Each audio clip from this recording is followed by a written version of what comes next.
Well, last week we started a series, and the title of it over these next few weeks is going to be, How Do You Get Stronger in 2016? And we talked about last week specifically about what it means to grow in faith, what it means to grow in faith in our life. And you recall, if you were here, that this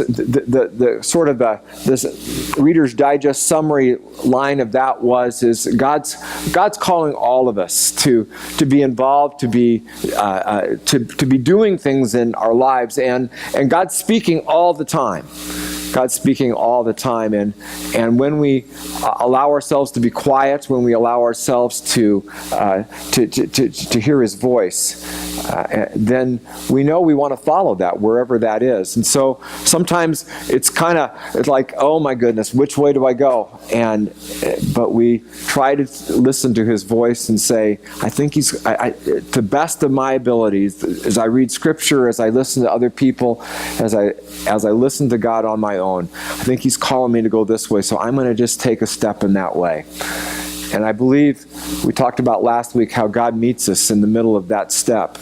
And then He gives us the next step after that, and the next step. And if we need a course correction, sometimes He corrects our course along the way. And that's a way to grow stronger. Today, our Growing Stronger theme is about growing stronger in community, and all of them are connected together. And it occurred to me that as we talk about growing stronger in community, that there's different levels of community. First of all, we live in a global community. We hear that phrase all the time. And God calls us to pray for a world that is not in peace. And God calls us to pray for peace. And often we're called to get involved and to serve. And the world map in our lobby shows just a few of the places where we continue to be involved and where God has privileged us to get in contact with others. In fact, just this week I had the privilege of meeting with one of our missionaries whose picture is not up on the wall yet, coming soon, Kent and Shelley Scott. And Kent and his wife Shelley used drama and other art forms to solve community problems like alcoholism and polygamy and abuse, along with using the drama to share Jesus in Bangladesh. And think about that. They work in a very, very different society, and sometimes the language and the use of communication is very different, and so they have found drama to be a very effective way to deal with lots of these community problems. The world gets much smaller when we talk to somebody like Kent and Shelley, or when we visit, or even when we get letters or pictures from the kids we sponsor in Uganda or other places like that. And in the end, we think we're the ones doing, being a great help to them, and I'm sure we are to a certain extent, but as we all know, in the end, it's their faith and their spirit and their love for Christ that encourages, at least it does me, over the top. I go away the winner in every single time in something like that. And then, of course, we talk about the global community, then we get down to the local community. Call it whatever you do. We have kind of a name identity crisis up here. We're either Cave Creek, Carefree, North Phoenix, Foothills, or whatever you want to call it. But this is our home, and it's a great place. We support the schools. We support the businesses in our area. We are also connected to other churches. And we've determined long ago that we're not in competition with the other churches. We're all on the same team, and we feel very blessed to connect with and pray with. And I know I connect with Father Dennis over at St. Gabe's sometimes, and Mike Burnage over at Northridge, and Mike Johnson at Christ the Lord Church, and Father Dart at Christ Anglican, and Jim Noble at Desert Hill Press, and I could go on and on and on about people that we get together regularly to pray together about our community. Over the years, though, we also have shared with the needs, the mutual needs, that we've come together to realize that there are places where our churches just are not equipped to meet the needs that come into our front doors. Sometimes they come from people in our congregation, and we're very grateful for organizations like the Foothills Food Bank and the Foothills Caring Corps that ministers to elderly people in our community. And under Pastor Jim Noble's leadership a few years ago, we also realized the need for somebody to help us in the social work area, who could use their expertise to design personalized solutions for more complicated situations. And out of that, an organization called Neighbors in Need was born. Under the direction and support, it exists purely because local churches got together to do this. And then very soon after that, we hired called Suzanne Hyde as and she's our social worker that works in this area. And I've asked Suzanne to come up today and bring you a greeting and just kind of tell just a little bit about what she does, because I think it's very fascinating, and a lot of us don't know that Neighbors in Need is around, although we've talked about her and also the ministry. So come on up, Suzanne, and I'll just give you the microphone, and come on up, and you can talk wherever you want to. That's great. Thank you, Pastor Paul. Pastor Paul, along with the churches and other leadership, faith leadership in the community, really combined efforts and talk about stronger in community. What we've realized is the saying goes that it takes a village to raise a child. It takes a village, it takes a community to serve community these days. So Neighbors in Need is a coalition of all the social service agencies and faith-based organizations here in the Cave Creek area, where I'm there to help support those agencies for the more complex challenges that some of our community members face.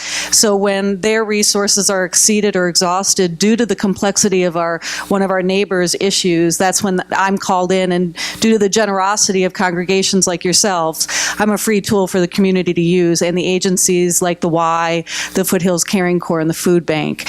Not only then do we assist on those individual challenges of our neighbors in need, but as a coalition of social service agencies and churches, we all get together once a month and create community around the larger challenges or the larger areas of need that our community is facing or that we will be facing. So again, thank you to the generosity of Pastor Paul, your congregation, along with others. We're really having an opportunity to look at our community, look at our members, and see as a community of social service agencies and churches how we can really assist our community. Currently, we're looking at ways to increase employment for our working class here in the Cave Creek area. The financial university class that this congregation will be offering through the Dave Ramsey program will be assisting some of our working poor that really live paycheck to paycheck. A lot of them are in the service industry out here in this community, and they really start to struggle financially. So I'm really happy and proud to be able to offer that to our coalition of social service agencies and community members, so we can start to help these individuals, help them understand their financial picture, so they can better themselves and remain independent financially for themselves. So again, it's been a wonderful opportunity. The way individuals use Neighbors in Need is you can either go to the website. If you know of a neighbor, if you know of someone in your community that's struggling, don't hesitate to just reach out to us. Again, I'm a free tool. I always say, use us and abuse us. And there's been, opportunities in which, a child at Cactus Shadows is struggling, so we connect them to a program at the Y, thanks to the leadership of the Y, and work with the school counselor there. So truly, we are answering what Pastor Paul is talking about today, which is strength in community. We can't do it by ourselves, and we're starting to realize that. Even as social service agencies and churches. We do need to partner. We need to remember the gifts that every other entity in our community brings to the table and share those gifts with each other. So again, thank you, Pastor Paul, for allowing us to highlight. We have the information in the back, and anyone is always welcome to attend our monthly meetings where we do talk about the larger issues facing the community and try to problem solve, and that's on the second Thursday of each month. And feel free to contact me via email or by the website if you'd like to learn more about it, or come to one of our meetings on a monthly basis. Thank you. Thank you very much. Thanks, Suzanne. Just even it's so interesting. Even this past week, I got on the horn to Suzanne because there was a situation that had come to my attention, and it was way over my training, way over my expertise of knowing how to help. And Suzanne just told me a little while ago that things are progressing for that situation now, and I'm just very, very, very, very grateful for having a teammate here that can do things like that, and we feel very, very, very blessed about that. Primarily, we talk a global, local, and then, of course, moving to the next level of community. Primarily, when we're gathered together, we're talking about our church community. And when we speak of community in the Bible, it is usually about church, or in our case, light of the desert is the community. I'm reminded of a story of a mother who looked out her window and saw little Johnny playing church with their cats. And he had them lined up, and he was even preaching to them. And just a short while later, though, as she looked away, she heard them meowing and scratching at the door, and she rushed to the door and looked outside and saw all the cats were sopping wet. Little Johnny was in the process of dunking the last of the kittens with water. And she said, "Johnny, what are you doing?"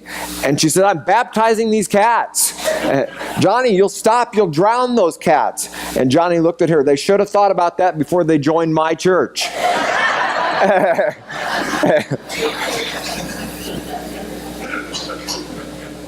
Lest we think like Johnny, and like I do sometimes, this is not our church.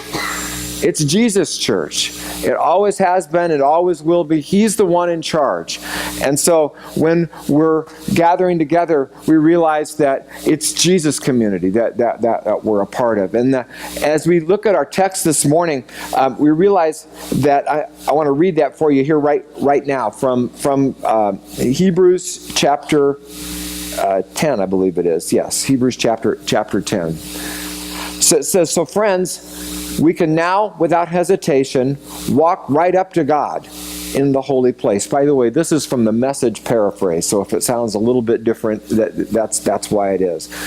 Into the holy place. Jesus has cleared the way by the blood of his sacrifice, acting as our priest before God. The curtain to God's presence is his body. So let's do it, full of belief, confident that we're presentable inside and out. Let's keep a firm grip on the promises that keep us going. He always keeps his word. Let's see how inventive we can be in encouraging love and helping out, not avoiding worship together as some do, but spurring each other on, especially as we see the big day approaching. The writer of Hebrews is talking to a little group of Christians who have formed a church in the first century, somewhere in the Roman Empire. We really don't even know where it was. But we do know that the church was facing dire persecution and lots of pressures, and it was very difficult to be the Church of Jesus Christ and to follow Christ in the face of the pressures all at that time. So he begins this section with this reminder to this little community that needs to get stronger about the discouraging times, even in the midst of discouraging times, that we can have ultimate confidence in Jesus Christ. That Jesus died on the cross for us, that he offers us the gift of a relationship with God forever. And when he rose from the dead, he proved that there was nothing, not even death, that could defeat them. And defeat him and then defeat them either.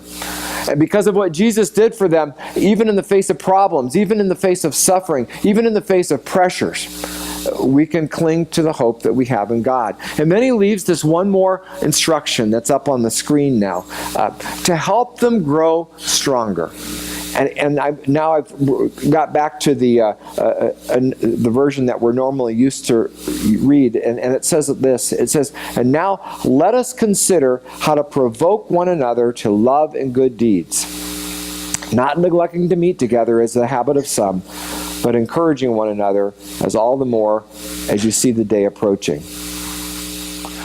It occurred to me that today, even in our midst, as Suzanne talked about struggles that individuals go through, there are people out of work and are struggling.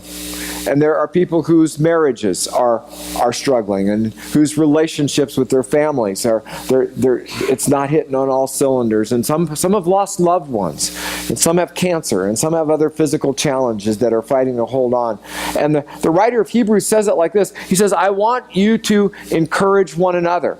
I want you to appeal to everything that is best and highest and noblest in one another. I want you to remind you that the way that Jesus can get a hold of your lives and even change directions, change the trajectory of your life, to move from a focus on ourselves to move to a focus on those outside ourselves, to have a heart for the hungry, the lonely, and those without God." You see, God's plan for you and for me is to be a part of a community of faith. It's to be a part of a place where you and I can come and be inspired. As we say this around here all the time, we said we were never created to be lone rangers. Never created to be lone rangers.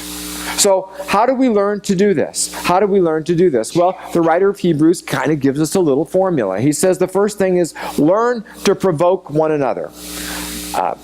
Provoking one another. Now, in my family, especially when my kids were little, this word provoking had a totally different meaning. In a family, oftentimes provoking is when someone engages in activities that he or she knows are going to drive someone else in the family crazy. And they do it until they get the desired outburst. A slammed door, a scream, a sigh of exasperation, eyes rolled, whatever it is. But the writer of Hebrews turns this around and says he wants us to provoke one another, but the desired outburst is love and good deeds. Love and good deeds. I think deep down inside of every single person in this room, there's a voice that says, you know what? I need someone to remind me who God made us to be. I need someone to remind what my life might yet become. I think that's true for everyone. I know we often think about that it's especially true for young people who are headed off, and now they're finishing their various schooling, and they're now for the first trying to listen to God, to find out what God is calling them to do, what's ruminating inside of their hearts. But I think it's not only true for people in the 20-somethings, but it's also true for every one of us. Sometimes we don't realize the impact our leadership is making. And it's so easy to just sort of float around and let life sweep us along the way, to become complacent, to become tired, to become preoccupied with ourselves, and we in the whole church and the whole community miss out on having the right people in the right places because we haven't yet reminded each other about that sort of thing. We need to somehow remind each other how to persevere, that it's all worth it. We need to remind each other what life is all about. Something much bigger than just creating my own little comfortable nest. God has given me lots of people over the years, in my life, who have provoked me to love and good deeds along the way. In fact, you are some of the people that do that to me right now. You are some of the people that provoke me. I reminded a few years back of a friend of mine named Jim. When I first moved to the Valley, he and I, in the first church I served, he and I used to take long runs regularly in the afternoon to work on each other's challenges. God used me to challenge him. He was a new dad, and he wanted to be the best devoted dad that he could possibly be, and as well as a Christ-principled businessman. And God used Jim to challenge me how to persevere as a rookie pastor in a brand new church where the senior pastor had just left, and I, as a rookie pastor, was now in charge of a large church. And it was a major transitional time. And then he also offered me some sage advice, to which I'm eternally grateful for him, because I had just started to date Betsy. And we were starting to get serious. And it seemed like we would run to this destination along the way, whatever many miles it was, and then we would run back. And normally when you run, the coming back part is harder. But in this case, the coming back part was actually easier, because the going part was the sort of unloading of all the stuff that was on our hearts, and the coming back part was resting in God's grace, knowing that God had used each of us to encourage each other. I think we all need people like that in our life. We need people who help us out like that. God made us with that need to be inspired, to have life breathed into us. I'm reminded as we move across even in the Old Testament, in the story of creation, when God created Adam and Eve from a lump of clay. What does it do? What does it say that he did? The first thing he did was he breathed life into them. He inspired them. The word spire is about breath coming into them. Later, that same word is used in the Old Testament from the prophet Ezekiel. Again, the people that he was speaking to were heavy in slavery, and they were incredibly discouraged, and they thought all hope was gone. And God gives Ezekiel this picture of a valley of lifeless, dry bones. And then what happens is, let's read you the verse. It says, God says to Ezekiel to speak to the dry bones. And he says, "Dry bones, listen to the word of the Lord. This is what the sovereign Lord says.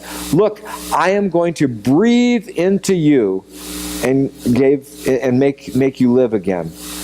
And then right after the resurrection, Jesus appeared to the disciples when they were hiding in the upper room, because they thought Jesus was still dead, because that's what happens when people die. They stay dead. And they're scared to death. They're scared to death. And Jesus appears to them and he says, "Peace be with you. As the Father sent me, now I send you." And then what did he do? John tells us he did something very strange when we think about it, but it wasn't when we think more deeply. And it says he breathed on them. He breathed life into them.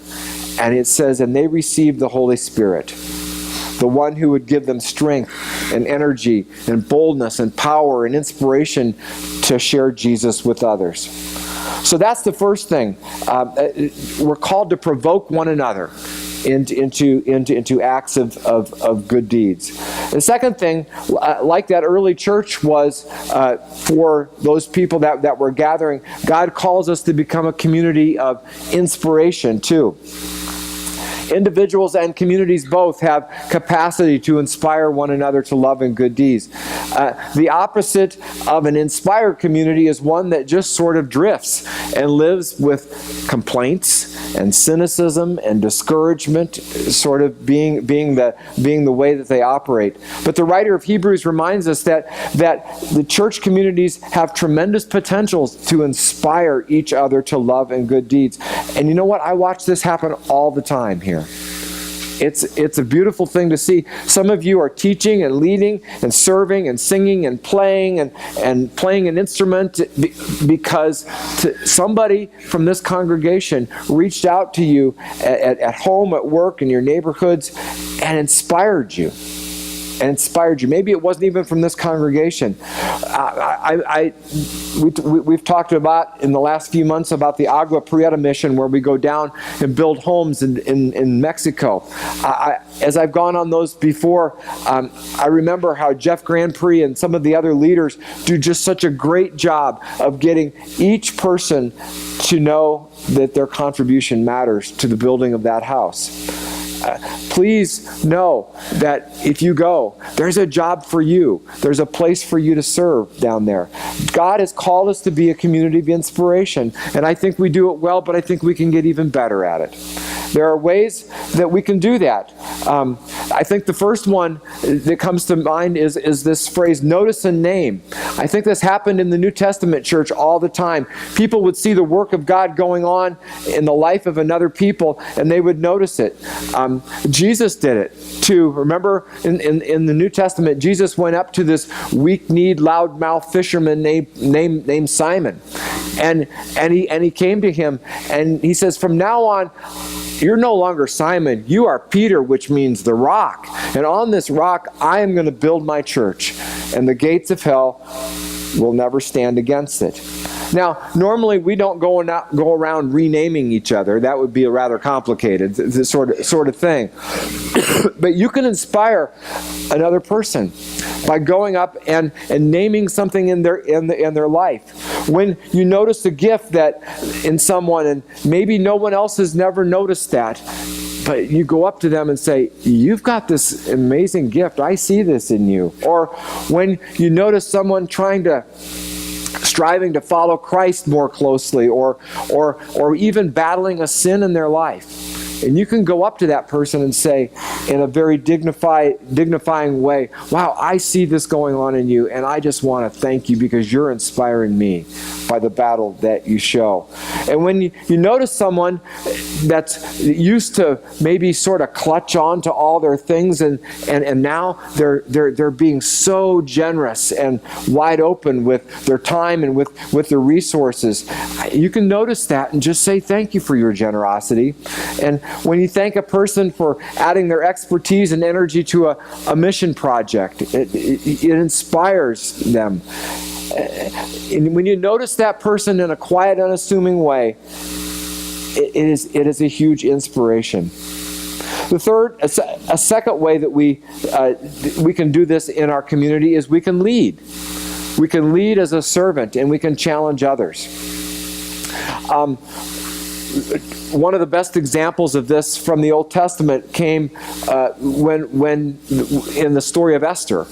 Esther was the queen she was Jewish, but somehow, you'll have to read the story, she had become the queen of King Xerxes, who was the Persian king. And Xerxes issues this decree that all Jews should be killed. And Esther is Jewish, she won't be killed, but one of her fellow Jews, Mordecai, comes up to her and says to her, you, Esther, need to stand up to the king and tell him he's wrong in this decree and save your people. And Esther says, not me. This is too great of a risk. This is the king we're talking about. And Mordecai challenges Esther one more time and says, Esther, who is to say that you have not been called to be queen for such a time as this? This is the calling on your life. Esther, you have a chance to make a real difference. And you know the rest of the story, or maybe you don't. It's a great story. Go read it. She goes to the king and she changes his mind. But it only happened because there was this Mordecai that talked to her and challenged her and had the courage to issue this challenge to Esther to be courageous. Maybe you need to be challenged to lead. Maybe you can be a Mordecai in somebody else's life around you. Another way that this happens is that we meet together regularly. The scripture passage says, and let us not neglect our meeting together. Excuse me, one of my colleagues had this little saying that's kind of a clever saying. He said, 7 days without worship makes 1 week. 7 days without worship makes 1 week. And it's the truth. We are meant to come together, to be encouraging to one another. We meet together to praise God, to listen to God through His Word, remember what God did through us through Jesus, to celebrate communion, to encourage us, to challenge us. There is this Spirit-led energy that comes to us that happens when we're together. When I see you living out your relationship to Jesus, it calls me to do the same thing. It does.